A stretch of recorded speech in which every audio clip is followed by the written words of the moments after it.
Boom! Alright, what's up you guys? It's Royce Jacob. Welcome back to the channel.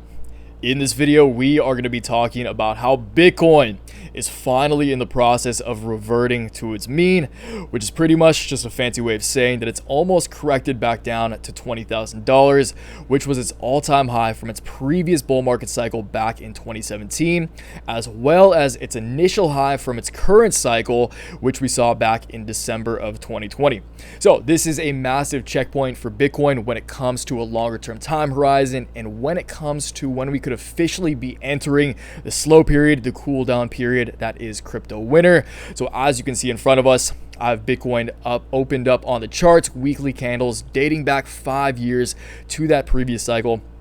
And the reason for this is so that we can take the data from that previous cycle, take some time horizons, take some price differentials, and apply what we saw back then to the charts today to hopefully get an idea of what could play out on the short, medium, and longer term time horizon. Okay, you guys, history does not always repeat itself, but it does. You got it, rhyme. History does tend to rhyme. So let's hope that we can take the data that we learned from the previous cycle, once again back in 2017 before we kicked off a new one, come 2019, come 2020, and apply that to today to hopefully see once again when this thing might start turning around and the next phase of the bull market could kick itself off. Okay, so that will be as we dive into the charts once again on TradingView. Next to TradingView, do have a coin market cap open just so we can get an idea of how much Bitcoin has fallen over the past week. You can see it right there. It's no surprise. I'm sure all of you are well aware by now. Bitcoin down 30% in the past 7 days. The Fed meeting is coming up tomorrow. Probably today, as many of you are watching this, it is Wednesday, 2:30 p.m. Eastern time that the Fed meeting is taking place, where the Fed will decide as to whether or not they will be raising interest rates. Is it 0.5%? Is it 0.75%? We shall see. Time will tell. Let me know in the comments down below if you guys know by the time you're watching this video, because this will most definitely be having a significant impact on the markets when it comes to the short-term time horizon. But again, this video we are focusing on the longer term, focusing on how long this crypto winter, this bear market cycle could last, what price action looks like on the way. But the main thing here, you guys, is that given, and I'm sure you've obviously been looking at what's in front of you, given the correction that we've seen, the fact that we have neared a 70% correction, the fact that we saw two significant parabolic sell-offs. I guess not parabolic, but head first off of cliff sell-offs over the past few weeks now, does give me reason to believe that the majority of the volatile downside or the significant sell-offs, again, 30% in a week is insane for an asset that is that was well over $500 billion in market cap, at one point $1 trillion in market cap, and those days will come back, you guys, trust me. But again, you guys, these things take time, which is why we will be taking a look at some of these price ranges, at some of these date ranges as well, to hopefully get an idea of how long this will last. And I also want to mention up front that the markets are more efficient than they've ever been before. There's more access to information from the average Joe, from the retail investor. Bitcoin is the first digital, completely liquid asset class that we've ever seen. So Bitcoin could start to move faster, but again, the macroeconomic backdrop, as we've been talking about for the past few weeks, is objectively pretty bleak. So it will be interesting to see how this plays out. But once again, we do still have some time horizons to look at that, as of right now, are looking pretty damn close to what might be playing out this time around. Okay, so before we get to Bitcoin on the charts, before we go back in time and use that, again, historical knowledge to our advantage today, hopefully, I do want to read a few short excerpts from the newsletters that I've released over the past couple of days, just giving my very general thoughts on what's happening with the markets, why we've seen some of these significant sell-offs, why they could continue to come, but also some encouraging words for all of the long-term bulls out there. And again, I'm personally a trader when it comes to the equity markets, but when it comes to crypto, I'm pretty much, I view a lot of crypto investments as venture capital style investments, especially like Render Token, a lot of the projects that we talk about here on the channel. So that's important to keep in mind as well, you guys. Crypto, I'm a believer in crypto for the long term. It can be difficult to think that way when the markets are acting the way they are. But again, if you have long-term conviction, if the price is scaring you away, then this market might not be meant for you, or maybe it's a little too early for you personally as an investor. But again, these are the times to capitalize. So Inflation is ripping hot. The market conditions are and have been brutal, and the purchasing power of every single American continues to decline. Inflation. This, my friends, is the perfect storm for a liquidity crisis, which is what we're seeing today. A flight from investable assets into US dollars. So, a liquidity crisis. When's the last time we saw a liquidity crisis? It was in March of 2020 when the pandemic hit, right? Everyone was scared.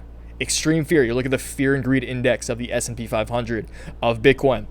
That was pretty much the last time we've seen the extremely fearful levels that we've been seeing over the past couple of weeks in these two massive assets. Okay, so when fear is high, when emotion is high, when inflation is ripping hot, scalding hot, and people need dollars, again, gas, you're not worried about buying Bitcoin. You're not worried about the metaverse when you don't even have money to buy gas and groceries for your family, right? So that's the unfortunate truth of what's happening right now. And that is the perfect storm that creates for the liquidity crisis, which is why you're seeing risk assets. Risk assets have been selling off, but now, again, the war isn't over until the generals are shot. The S&P 500 is officially in bear market territory. Good old SPY in bear market territory, 20% down from its all-time high. And that is usually when you start to see at least a balance, but again, the war isn't over until the generals are shot. The war is likely coming to an end. Now, could it progress? Could there be some lingering effects? Absolutely. There absolutely could. And again, that's why we're going to be taking a look at this as to how long these lingering effects in this winter period could last. But again, the generals have been shot. And right now you can focus on rebuilding. Now that, once again, as I said, these checkpoints are being reached, you can slowly start to focus on rebuilding. Not to say that there couldn't be more downside ahead, because there absolutely can be with all of these macroeconomic headwinds on the horizon. But again, when it comes to the volatility, the scare, the fear, and those, again, headfirst jumps off the cliffs on some of these massive asset classes, that is likely behind us. And again, that's what history says as well. So we'll jump into that right after this.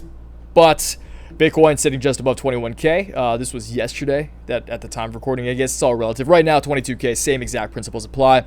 And if you wanted to know what despair looks like on a chart, it is the crypto markets right now. If you've been in the crypto markets for a few years, if you were around here, let me know when you guys entered the crypto markets in the comments down below. Curious to know when that was.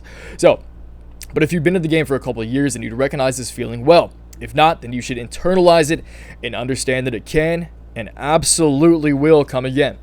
Crashes are when fortunes are made, but sometimes it can be difficult to see that through all of the rubble. I trust that all of you have great vision. Okay, so once the dust settles, that is when things start to clear up, and it does take some time for the shock, for the hurt, for the pain that everyone who invested up in these areas up here felt to dissipate, you guys. Okay, that's why a bull market doesn't come ripping back. There are a lot of people, the majority actually, far majority of investors and traders, especially if you're trying to trade, if you ain't holding for 5-10 years, it's likely that you're going to lose. Okay, even very skilled traders. I mean, I do consider I'm well in the green in my long-term trading career, but again, you guys, you're playing like a 60-40 margin, right? You're playing 60-40 odds, and that 10% is where you make your profits, which compounds over time. But there are some hard times, and times, I mean, ups and downs. The month of May was actually amazing for the Waves Capital portfolio. Lately, it's been good because we've been shorting, of course, but I mean, still, this is not a friendly market, you guys, and this is not for the faint of heart. That's for sure. Okay, so last shout out, you guys, and then we'll jump into the charts to close out the video. Just take a look at some of these time horizons once again. But you know the drill. Nowadays, these days, winter's here. Summer's here, actually. Winter in the summer, right? But cooling down the channel a little bit. I am only posting 3 videos per week on YouTube now, but I do write these bad boys. I do write 3 email newsletters going straight to your inbox every single trading day. First the trade alert, then the macro analysis, and then the price targets, where I break down the main charts for the home team that day, and I give you guys my updated price targets and whatnot on a daily basis. Okay, so if you guys want that, along with, of course, the complete breakdown of my personal portfolio, you want to know how I'm trading through the winter, how I'm staying hedged, what I'm bullish on, what growth stocks I'm bullish on, how I'm structuring my call options and my put options, literally everything, every single position in my personal portfolio, the Waves Capital portfolio. is going to be the first link down in the description box below. Again, that is updated every single trading day during market hours, and then I send out those 3 newsletters following that portfolio update. Okay, so $15 a month, first link in the description box down below. Go check it out. I'll let you be the judge of whether it's for you or not, but I trust it will be. Definitely worth $15. I'm biased, but I feel like that's an easy yes. Okay, anyway, let's get into Bitcoin. Okay, let's kick it off by taking a look at what happened back in 2017 and taking a look at some of these date ranges. It's actually not very complex at all because I literally just copy pasted these for the most part. Okay, 2017. Once again, let me know if you guys were around back then. 2017, the all-time high we saw December 11th of 2017, going into Christmas with a bang. That was a good Christmas that year. Okay, bought a whole lot of Ether at $30. Felt like the man until, of course, all of this happened. And again, you guys, it's just part of the cycle. Everyone goes through the pain. And again, little TED Talk PSA. If you can stick it through the hard times, if you can make it to the other side of a winter, of a recession, etc., then you're probably going to be here forever, and you're probably going to be a very wealthy individual over a long-term time horizon. Okay, so just keep that in mind.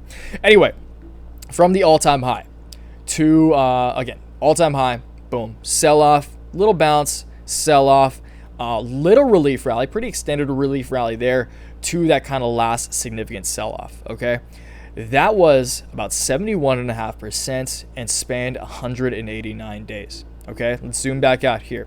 What we're seeing right now, Bitcoin, from its all-time high to, if you just copy paste the time it took to that base before that first initial bounce, we're actually just about there.